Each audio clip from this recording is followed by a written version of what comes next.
Peradaban Kartago merupakan salah satu peradaban kuno yang menjadi saingan terbesar bagi Republik Romawi.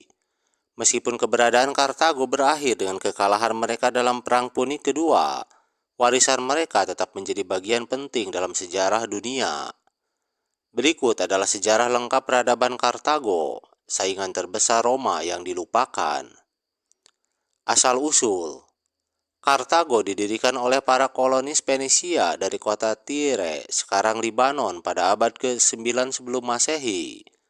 Kartago terletak di pesisir utara Afrika, di wilayah yang sekarang menjadi Tunisia. Kekuasaan dan perluasan. Pada abad ke-6 sebelum Masehi, Kartago tumbuh menjadi kekuatan perdagangan yang dominan di Laut Tengah. Mereka memiliki armada dagang yang kuat dan menguasai jalur perdagangan utama di kawasan tersebut.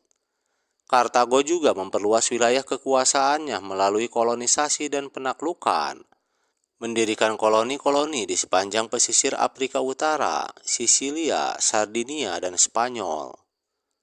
Pertempuran melawan Romawi. Peradaban Kartago dan Republik Romawi menjadi saingan yang serius dalam perjuangan untuk dominasi di Laut Tengah. Perang Punik pertama 264–241 sebelum Masehi terjadi antara Kartago dan Romawi.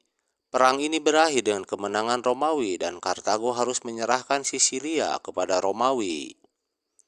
Perang Punik kedua 218–201 sebelum Masehi terjadi ketika Hannibal, seorang jenderal Kartago yang terkenal, menyerang wilayah Romawi di Italia.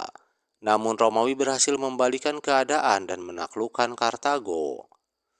Perang Punik ketiga 149–146 sebelum Masehi terjadi ketika Romawi menghancurkan Kartago secara total dan menghancurkan kota tersebut. Kebudayaan dan peradaban. Kartago memiliki budaya yang kaya dengan pengaruh Fenisia yang kuat.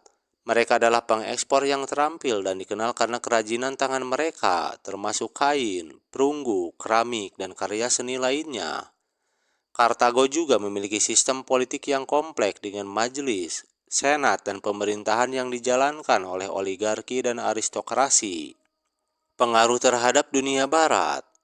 Meskipun Kartago dikalahkan dan dihancurkan oleh Romawi, pengaruh mereka tetap terasa dalam sejarah dunia barat. Keahlian mereka dalam perdagangan dan pelayaran mempengaruhi perkembangan ekonomi dan perdagangan di wilayah tersebut. Beberapa inovasi teknologi Kartago seperti galai perang dan sistem pertahanan kota juga memiliki dampak dalam strategi dan teknologi militer Romawi. Kejatuhan dan penghilangan dari sejarah. Setelah Kartago dihancurkan oleh Romawi, kota itu sendiri dibakar habis dan tanahnya diajukan menjadi tanah pertanian Romawi. Namun peran dan kontribusi Kartago dalam sejarah yang seringkali dilupakan atau diabaikan dalam narasi sejarah barat, sebagian karena sumber-sumber sejarah Romawi yang dominan. Peradaban Kartago merupakan peradaban yang kuat dan berpengaruh dalam sejarah dunia. Meskipun Kartago tidak lagi ada, perjuangan mereka melawan Romawi dan warisan mereka sebagai salah satu peradaban kuno yang penting tetap menjadi bagian yang penting dalam narasi sejarah.